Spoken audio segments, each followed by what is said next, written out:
Assalamualaikum warahmatullahi wabarakatuh. Kenalkan, nama saya Adib Dihas Khalifah AMD dari Dinas Sumber Daya Air dan Bina Konstruksi Provinsi Sumatera Barat.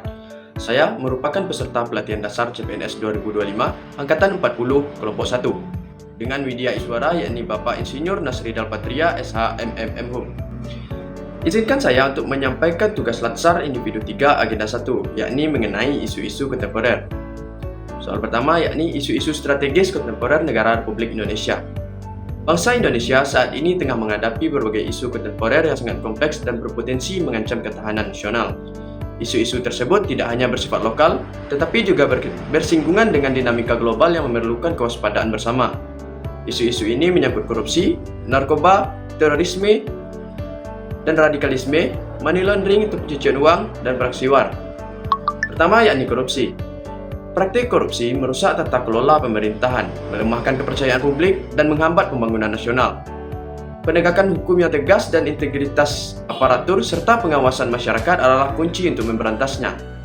Yang kedua, terkait isu narkoba. Narkoba telah menjadi ancaman nyata bagi generasi bangsa. Peredaran gelap narkotika tidak hanya merusak kesehatan individu, tetapi juga menghancurkan produktivitas dan moralitas masyarakat. Negara harus hadir melalui kebijakan pencegahan, pemberantasan, rehabilitasi, dan kerjasama internasional yang kuat. Yang ketiga, terkait isu terorisme dan radikalisme. Hal ini dipengaruhi oleh ideologi transnasional, faktor sosial ekonomi, hingga pemahaman agama yang sempit. Isu ini dapat membahayakan persatuan, keamanan, dan stabilitas negara. Oleh karena itu, penguatan modernisasi agama, pendidikan karakter, serta kewaspadaan dini masyarakat sangat diperlukan. Yang keempat yakni isu money laundering atau pencucian uang.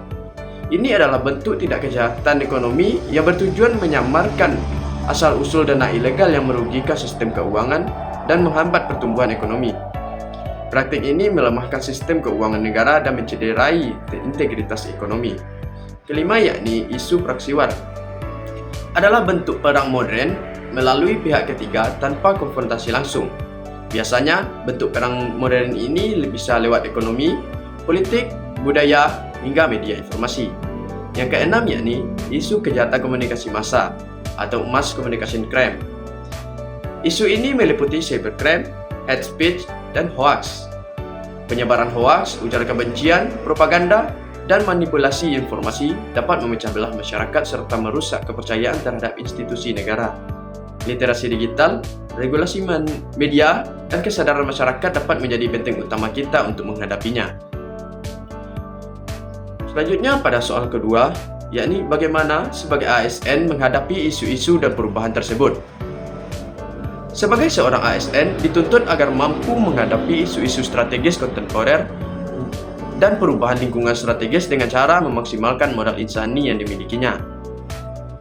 Seperti pada kasus korupsi, sebagai ASN kita dituntut harus menjunjung tinggi integritas, transparansi, dan akuntabilitas. Setiap ASN wajib menolak praktik gratifikasi, memperkuat sistem kerja yang bersih, serta mengedepankan pelayanan publik yang bebas dari penyalahgunaan wewenang. Yang kedua, pada isu narkoba. Sebagai ASN harus berperan sebagai agen pencegahan melalui edukasi, sosialisasi, dan sikap tegas menolak narkoba. ASN dapat menjadi garda terdepan dalam menyelamatkan generasi bangsa. Yang ketiga yakni pada isu terorisme dan radikalisme. Sebagai ASN, kita dituntut untuk menjaga netralitas, memperkuat wawasan kebangsaan, dan menanamkan nilai toleransi serta moderasi beragama di lingkungan kerja maupun masyarakat. Yang keempat, peran ASN terkait isu money laundering. Sebagai ASN, kita harus selalu taat aturan keuangan yang sesuai dengan peraturan perundang-undangan. Selanjutnya itu pada isu praksiwar. Kita sebagai ASN dituntut untuk menumbuhkan kesadaran bela negara dan menjaga kedaulatan bangsa sangat diperlukan. Selanjutnya pada isu cybercrime atau hoax. Sebagai ASN kita dituntut harus bijak dalam bermedia sosial dengan tidak menyebarkan hoax serta mampu menjadi contoh literasi digital yang baik bagi masyarakat. Selanjutnya untuk soal ketiga, yaitu bagaimana teknis isu dengan USG. Metode USG atau urgency, seriousness, dan growth dipakai untuk menganalisis dan memprioritaskan isu strategis yang dihadapi suatu organisasi atau negara. untuk memilih isu mana yang paling penting, serius, dan berkembang sehingga harus diprioritaskan. Sebagai contohnya, penyalahgunaan media sosial oleh ASN, yakni menyebarkan hoaks dan ujaran kebencian. Jika dianalisis dengan metode USG, memiliki skor tinggi yakni 13. Dapat saya rincikan kriteria USG terkait permasalahan penyebaran hoaks dan ujaran kebencian tersebut, yakni yang pertama pada segi urgensi atau kedaruratannya, mendapatkan skor 4. Sebab harus ditangani karena menyangkut netralitas ASN, melanggar kode etik, dan berpotensi menimbulkan konflik sosial.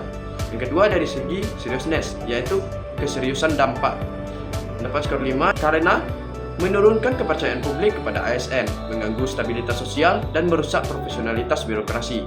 Yang ketiga dari segi growth, yaitu perkembangan isu di masa depan, mendapatkan skor 4 karena jika dibiarkan bisa menular ke ASN lain, menjadi budaya negatif serta memperburuk citra pemerintahan di era digital.